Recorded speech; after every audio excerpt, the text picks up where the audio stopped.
just to get a car so I could buy a car. The plan is, or at least then the plan was, to get a bakkie, get it a bit of some businesses so that it pays itself off, throughout the duration of my ownership of it.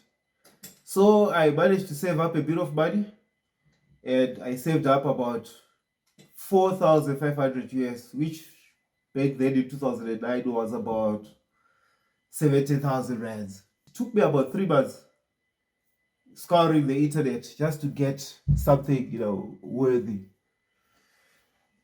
Then went on Facebook Market, got a nice looking car there, and spoke to the guy who was selling it, and we managed to agree on a price. Set up a date so I could go and see it and all that. So I sorted things out, and unfortunately, the day of our arrangement, I was at work, so I couldn't go there. So I sent my sister there and another guy to drive and to test and to do all that. First red flag, as they were driving from that province to Gauteng, where I'm based, they realized something very strange with the bakkie. And once you go to 80 Ks, it just wasn't pulling. Just wasn't pulling. And if it goes up on an incline, it lost power actually. So they thought, maybe something small. They came here, I saw the bakkie, I loved it. Since I was local, I couldn't even go above 80K, so I didn't see any problems immediately. Now, when I was coming back home from my sister's place, it baffled me that it lost power when it was going uphill, struggled to get over 80Ks. So, I didn't know what to do anymore. With Facebook Marketplace, once you buy, you buy. There's no, reverse deal. There's no guarantee, nothing. There's nothing like that. So I knew whatever problem that I'm going to face with this car, it was my problem to deal with. So I accepted it and, eh, started looking of a way forward, how to fix it. Took it to a mechanic there, and he told me that, this is the main problem with these Honda H100s. They tend to lose power after some time, So he thought it was a catalytic converter, that maybe it was leaking or something. We opened the engine, changed the piston rings, changed the gaskets and everything, still nothing.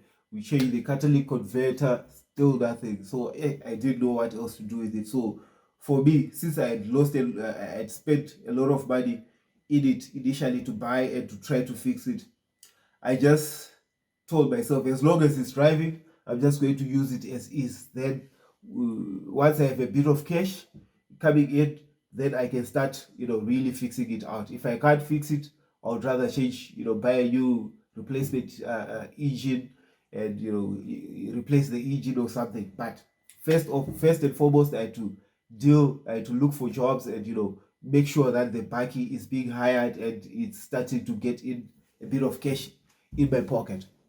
So I did that for a year. It was on off. I managed to get something like around 2,000 rands, $2,000 back. Minus the expenses and all that, that was about $1,000, back.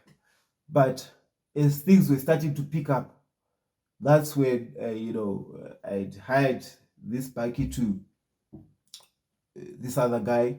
He went into this closed complex where they scan it and they scan your ID, to make sure that you have no priors, you have no crime or anything in your name, or your license is not, it doesn't have a ticket and all that, for you to be able to go into that complex.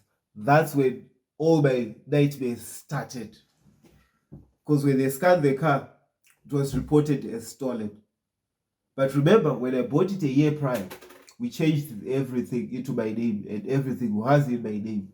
If it was stolen, they would have told me then that this is a stolen car, and they would have,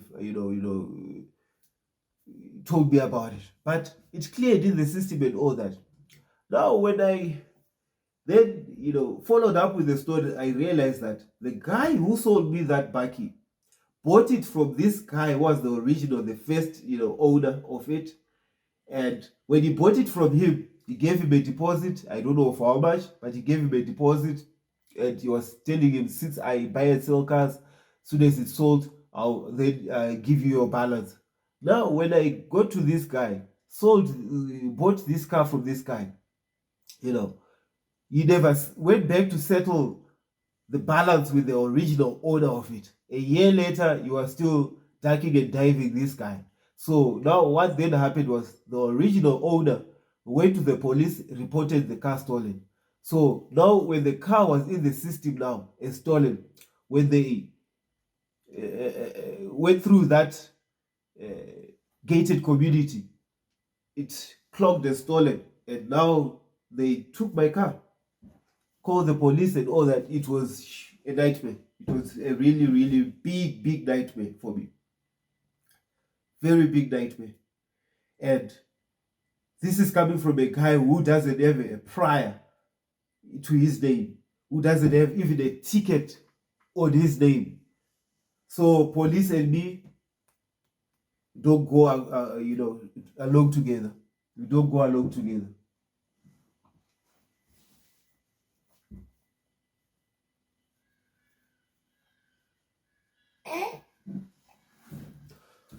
We don't really go along together. So now, went to the police, went home, took the papers, took all the documentations to the papers to that, took all the documentations to that Baki, went to the police, explained the police, showed them that the car is in my name, the car is registered to me, and everything is in place here, the original papers and everything.